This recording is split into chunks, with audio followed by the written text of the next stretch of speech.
Nós estamos de volta com a Ação Nacional de hoje, que vai falar sobre o sonho da casa própria. Você que fez um financiamento, está em busca do seu cantinho, participe com a gente. O telefone você já sabe, é o 19-3871-9620. E o e-mail, se você preferir, açãonacional@rs21.com.br. Tem sorteio hoje para quem participar no final do programa, tá? Tem um livro sobre carreira, né? O livro Tetos Profissionais, e também uma cartilha que vai lá dar o passo a passo para você que vai comprar um imóvel. Todas as dicas para você não fazer nada errado e não se arrepender depois. Tem o livro e a cartilha, e o segundo prêmio, só a cartilha, tá bom? Então, vai escrevendo, vai tirando a sua dúvida, responda a nossa enquete e você participa no final do programa. Nós recebemos hoje o Cláudio Sanches, que é presidente da Mucamp, Associação dos Mutuários e Consumidores de Campinas e região.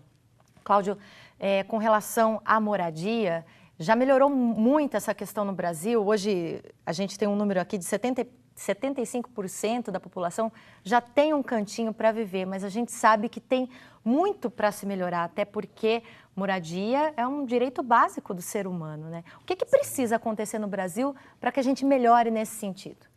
É preciso que haja uma continuidade nesse projeto Minha Casa Minha Vida, sobretudo com essa taxa de juro que está sendo proporcionada aos compradores, que é uma condição socialmente justa, facilitando a vida desses compradores para terem a sua casa própria. Então, fundamentalmente, uma ampliação, um fortalecimento do projeto Minha Casa Minha Vida. Quem está em casa e, de repente, está pensando em comprar, querendo comprar uma casa já faz algum tempo, um apartamento, na verdade, acho que todo mundo tem esse projeto de vida, né? Um dos sonhos, né, de todo mundo é ter um cantinho para se viver, é ter uma casa. É melhor construir ou já pegar uma casa pronta, por exemplo? Um apartamento pronto? Não, a compra de um imóvel na planta, ele certamente vai sair muito mais em conta. A pessoa vai ter que esperar por algum tempo, mas vai fazer uma operação financeiramente mais equilibrada. A construção do imóvel, ela vai demandar mais tempo e também o investimento será muito maior. Então, hoje, a preferência fica ainda pela compra do imóvel na planta. Só que a gente sabe que muita gente tem medo, né? Principalmente da compra do imóvel na planta, porque muitas vezes não conhece a empresa que está por trás disso tudo, tem muita gente que já se deu mal. O senhor é da Associação dos Mutuários, com certeza tem uma série de exemplos para que a gente possa conhecer melhor como a gente deve proceder nesses casos. Sim. Tem até a cartilha que a gente vai sortear no final do programa de orientação aos compradores de imóveis novos e usados. E daí, como é que faz quando tem um imóvel na planta? O que a gente pensa primeiro para não se dar mal? Bem, hoje no Brasil nós vivemos um momento novo, diferente. O jovem hoje, apenas com 25 anos, ele já é proprietário, ele já financia o seu imóvel. É a média de idade. Bastante diferente de um tempo atrás, se nós voltamos um pouco no tempo e nós verificamos que os nossos pais, por exemplo, compravam a sua casa própria quando tinham aproximadamente 40 anos. Hoje essa idade está muito menor. Todavia, o mercado está bastante ofertante, existe um número muito grande de empreendimentos, mas existe um perigo muito grande que nós precisamos alertar a sociedade. Nós estamos vendo as construtoras numa ganância muito grande, fazendo venda de projetos sem documentação suficiente, entregando os empreendimentos fora dos padrões, fora do descritivo e, principalmente, atraso as construtoras. Uma grande parte das construtoras habitacionais no Brasil, hoje, elas têm 6 meses de tolerância. Esses 6 meses de tolerância já ultrapassou em muito. Nós temos atrasos, principalmente aqui no estado de São Paulo, que chegam a 20 anos. Procure imaginar... De atraso na entrega. Atraso na entrega. Procure imaginar uma família que fez um grande sacrifício para comprar a sua casa própria, está pagando por todas as prestações e até não interrompe a fase de pagamentos com medo de perder o negócio. No entanto, os anos estão se passando e no local você vai lá, apenas existe um campo de futebol. Isso acontece ainda? Acontecendo muito.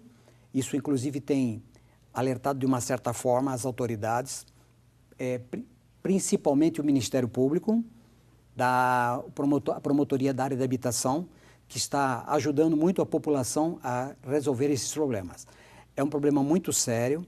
Nós vimos, por exemplo, que aqui na nossa região metropolitana houve um número grande de construtoras que passaram a ter as suas obras embargadas por diversas irregularidades, obras que ainda não estão terminadas, ainda continuam dentro dessa fase de embargo, e certamente o prejudicado maior é o comprador, que está no portão, que não pode adentrar o seu imóvel e que está pagando porque ele ou até já vendeu um imóvel para poder concluir essa transação ou morando de aluguel. Ele não consegue morar de aluguel, pagar aluguel e também pagar a construtora. Isso tem trazido um problema socialmente bastante desequilibrado, um problema muito sério hoje que envolve todo cidadão brasileiro que está comprando imóvel de construtoras.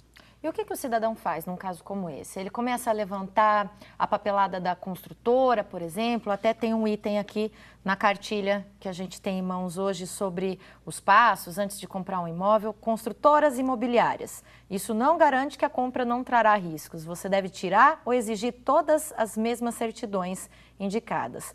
É um caminho? Sim, é um caminho. É muito importante que o comprador conheça essas informações que estão nessa cartilha, colocadas de uma forma resumida, mas de uma forma muito segura para que ele possa fazer uma transação sem tropeços. Agora, o que está acontecendo é o seguinte, que as construtoras hoje, pelo que nós temos observado, e nós falamos isso porque como nós estamos numa associação que já tem 15 anos de atividade, nós temos lá um grande arquivo com todo tipo de problema. O que nós temos constatado? Uma construtora compra uma gleba de terra, e pelas leis, naquela gleba de terra, ela pode construir 1 ou 2 condomínios. Certo. No entanto, ela não faz isso. Ela está fracionando em 4, 5 terrenos, fazendo diversos empreendimentos. Quando ela age dessa forma, ela já está quebrando a lei que regulamenta essa matéria, a lei municipal, a lei estadual, e também está trazendo um problema sério, porque, convenhamos, você fazer um agrupamento, um adensamento populacional muito grande, você vai trazer problemas. Quais são eles? Você vai ter um problema diário, não vai ter facilidade de acesso, entrada e saída com os veículos, ainda mais agora que se existe uma frota de veículos muito grande. O que vai acontecer? Também esquecem-se do problema do social, esquecem em áreas onde existem grandes investimentos, grandes conjuntos habitacionais, de pensarem no social, ou seja, a instalação de uma creche, de um posto de saúde, um posto médico, uma quadra esportiva, e assim por diante. Isso tudo é lei, é exigência, mas tudo isso tem sido deixado para trás em prejuízo dos compradores. Por isso que muitos condomínios, muitos empreendimentos ficam sem documentação e aí embarga e aí o consumidor fica perdido. E mais grave, o que vem acontecendo, que com o projeto Minha Casa Minha Vida, que foi lançado pelo governo no sentido de socorrer a população menos favorecida, de baixa renda, nós encontramos uma ambição desmedida das grandes construtoras habitacionais que se aproximaram dessas grandes cidades, conseguiram aprovação de projetos de uma forma tudo muito rápida, estão atrasando demasiadamente a obra. Nós temos como exemplo, em Campinas, por exemplo, nós temos empreendimentos que estão prometidos de entrega agora para o início deste ano. Você vai ao local, a obra está mal iniciada, ela está embargada, o que significa que até ela regularizar a parte documental, até ela reiniciar esse empreendimento e a entrega, certamente nós teremos 2, 3, 4 anos pela frente. E eu pergunto, quem paga esse prejuízo? Aí é que o comprador. Porque se o comprador não procurar pelos seus direitos, e a justiça tem sido muito aberta quanto a isso, se ele não procurar, as construtoras sentir-se-ão felizes, porque venderam da forma que quiseram, passaram o problema para o comprador de boa fé, e se esse comprador não sair em busca desse prejuízo, certamente as construtoras vão ficar felizes e não criam favorecimento nenhum, porque nós temos acompanhado com muita seriedade isso e vimos muitas famílias que desistem às vezes do empreendimento e quando chega ela fala, eu vou desistir do empreendimento porque essa obra era para ter sido entregue em dezembro de 2012, nós estamos terminando 2013 e percebemos que ela está pela metade. Queremos o nosso dinheiro de volta. As construtoras cinicamente oferecem uma devolução do capital pago até então, apenas uma parte insignificante e às vezes parcelada. Quer dizer, a pessoa vai receber aquele dinheiro de volta, esse comprador até poderá estar recebendo esse dinheiro de volta e com ele não fará mais nada, porque o mercado imobiliário andou muito rápido. A valorização de terrenos e de construções é muito acentuada nos últimos anos. Mas cabe um tipo de indenização específico, danos morais? O que a Amucamp tem orientado, por exemplo? Sim. Quando nós encontramos pessoas que procuram pela associação com esse tipo de reclamação, nós sempre procuramos avaliar o seguinte, se a pessoa quer fazer uma rescisão, um rompimento, ou ela quer fazer apenas uma revisão para poder equilibrar o contrato. A Mucamp tem por princípio que a Mucamp é a favor da casa própria, ela luta pela casa própria, mas ela tem uma obrigação social de orientar as pessoas da forma mais transparente possível. Então, quando nós vemos uma pessoa que está totalmente desanimada, nós procuramos avaliar quanto foi que ele já investiu, procuramos avaliar qual é o grau de problemas que essa construtora está apresentando e, em certos casos, aconselhamos, olha, não desista, não rescinda, aguente mais um pouco, porque a valorização do imóvel foi muito acentuada nos últimos anos, é preferível que você mantenha. Mas há casos de pessoas que não querem, nem pensem nessa situação, querem simplesmente romper, pedir a devolução dos valores e vai ter esse problema. Se a pessoa procurar discutir isso de forma judicial, ela vai buscar, porque a justiça, se me permite, eu gostaria até de poder, até para poder esclarecer melhor ao nosso telespectador, uma pessoa que tem uma obra atrasada por muitos anos, ele tem direito, em primeiro lugar, que a obra não tenha correção monetária, porque não tem lógica ele ficar pagando correção monetária de uma obra que está paralisada. Tem gente que paga até conta, né, de água, de energia, e aí? Tem casos, pessoas que já estão pagando taxas de condomínio. Eu pergunto, que condomínio se o prédio não está terminado? Se não mora. Tem pessoas que assinaram e os bancos foram frágeis nisso. Os bancos fizeram financiamentos de unidades residenciais de um imóvel que está no chão, na planta. Quer dizer, como eu vou financiar e dar em garantia um apartamento ou uma casa que não está construída? Mas, na verdade, houve um complô. Os bancos foram excessivamente tolerantes e acabaram prejudicando o comprador. Então, o que eu digo, que a pessoa deve procurar judicialmente, em primeiro lugar, congelar o saldo, não permitir que haja correção monetária. Certo. Ele deve pedir, se ele pagou pela taxa de corretagem e pagou por uma assessoria, o que é muito comum nas transações hoje, elas são indevidas, porque quem paga por essas despesas é quem vende e nem quem compra. Então, pede-se judicialmente a devolução desses valores, corrigidos monetariamente e em dobro. Pede-se também o congelamento do INCC. Como eu disse, congelar a correção monetária, porque está flagrantemente incorreto uma obra atrasada, fora ferindo as nossas leis, e a pessoa ainda receber correção monetária. Uma outra coisa, se a obra atrasou, por hipótese, 12 meses, durante esses 12 meses, esse comprador ele tem direito ao chamado benefício aluguel. Por quê? Se o imóvel não ficou pronto, ele não pôde morar, não pôde desfrutar, não pôde alugar, não pôde vender. Então, a Justiça tem determinado, sim, para muitos casos, que se faça uma indenização do chamado benefício aluguel. Isso tudo... Isso é obrigatório ou vai depender da decisão de algum magistrado? Não, é obrigatório. Eu devo confessar que isso vai muito do parecer, do entendimento da autoridade judicial.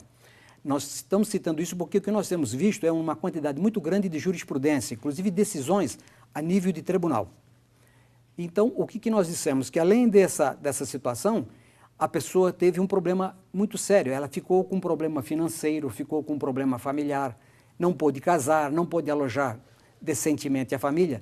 Isso enseja o quê? Uma indenização do dano moral. A Justiça tem também, junto desse conjunto de reclamações, ela tem exigido que a construtora indenize o reclamante, um dano moral. Olha, gente, esse assunto dá pano para manga, é disso que a gente vai estar falando hoje durante toda a Ação Nacional, sobre o mercado imobiliário em todo o Brasil, sobre o momento da compra, essa questão também dos cuidados que a gente deve tomar antes de comprar um imóvel, seja ele na planta ou então um financiamento de um imóvel já construído, já pronto, enfim, para você não terminar encrencado no final da história, como muita gente termina. Às vezes, claro, por parte de empresas que agem de má fé, mas a gente quer evitar isso e a gente quer a sua participação hoje. Faça como a Geni dos Santos, ela é aqui do interior de São Paulo, Jaguariúna, está participando com a gente, obrigada pela participação. Tem outras dúvidas chegando, só quero relembrar que todo mundo que participar hoje, tanto por e-mail quanto por telefone, a gente tem sorteio no final do programa, tem um livro e uma cartilha, que é o primeiro presente, tá, para o sorteado, e essa cartilha com todas essas dicas que o Cláudio está aqui hoje dando para a gente, antes de você fazer um investimento. E o segundo, a gente não tem o livro, mas vai a cartilha para você que for sorteado. A gente recebe aqui uma dúvida, Cláudio, vem do Irinaldo, obrigada pela sua participação. Ele tem duas dúvidas, vou fazer a primeira. Ele quer saber se os bancos financiam imóveis na planta, primeira pergunta dele. E ele diz que encontrou dificuldades nesse tipo de financiamento, onde ele tem que entrar praticamente com quase 1/3 do valor do bem. junto à construtora e só depois de um tempo financiar o restante com o banco. Sim, se a obra ainda estiver em andamento, chamado imóvel na planta, imóvel no chão, o banco não efetua o financiamento. Porque, convenhamos, se vai comprar um apartamento dentro de uma determinada torre de condomínio, aquela unidade dele ainda não está terminada. Como ele não está terminado, ele não tem documento para obter o financiamento bancário. Ele vai conseguir, sim, um financiamento mais ao final, quando o prédio estiver praticamente concluído. Que é o que ele falou aqui. Sim. Então, antes disso, ele vai ter que sujeitar, ele vai comprar da construtora, a construtora vai... vai... é esse valor mesmo, aproximado de 1/3 do bem. Sim, aproximadamente 1/3 ele vai ter que comprar da construtora, ele vai dar uma entrada, se for o caso, vai pagar as prestações para a construtora, corrigidas pelo INCC. Quando a obra estiver se aproximando do fim, aí sim, ele pode dirigir-se a uma agência bancária e obter um financiamento para sair dessa dependência junto à construtora, ficar exclusivamente com o banco e ele. Quanto da renda a pessoa deve comprometer na hora da compra, né, de um imóvel? Sim. Hoje, com esse crescimento do projeto Minha Casa Minha Vida, se fala muito em comprometer 30% da renda. Eu digo o seguinte, pela experiência que a gente tem visto lá, que as famílias nunca devem comprometer mais de 25% da renda líquida. Por segurança. Por segurança. Ela tem que ter uma margem de segurança e essa é a melhor forma que tem. Também o que eu sugiro é que as pessoas hoje façam simulações. Ao comprar um imóvel, procurem consultar pela internet, é muito fácil isso, é fazer uma simulação. A maioria dos grandes bancos, eu diria que nós temos hoje 10 grandes bancos operando com o crédito imobiliário, faça uma simulação na sua residência com tranquilidade, qual é a renda que ele tem, qual é o valor do empreendimento, quanto ele vai poder gastar, quer dizer, porque quando ele se dirigir até o banco, ele já está orientado, ele já sabe o que quer. E também apresentar uma renda mensal suficiente, só a renda necessária para que ele obtenha a taxa de juros mais barata possível. É inconveniente que um casal que tem, marido e mulher, tem uma renda boa, os dois somarem as duas e apresentarem ao banco, isso vai ensejar que o banco cobre uma taxa de juros maior. Quero reforçar a participação de todo mundo. A gente tem participação também pelo Facebook da Rede Século XXI. Você que quer participar, tem lá o post do Ação Nacional no Facebook da Rede, tem também no Facebook do próprio Programa Ação Nacional. Você pode deixar seu comentário lá, como fez a Lu Siqueira. A gente perguntou por que é que existe, né, tanto déficit de moradia no Brasil, por que é que falta casa para todo mundo aqui no Brasil?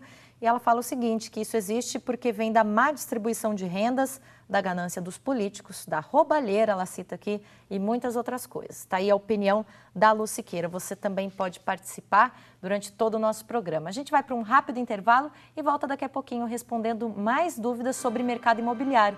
Não deixa de participar.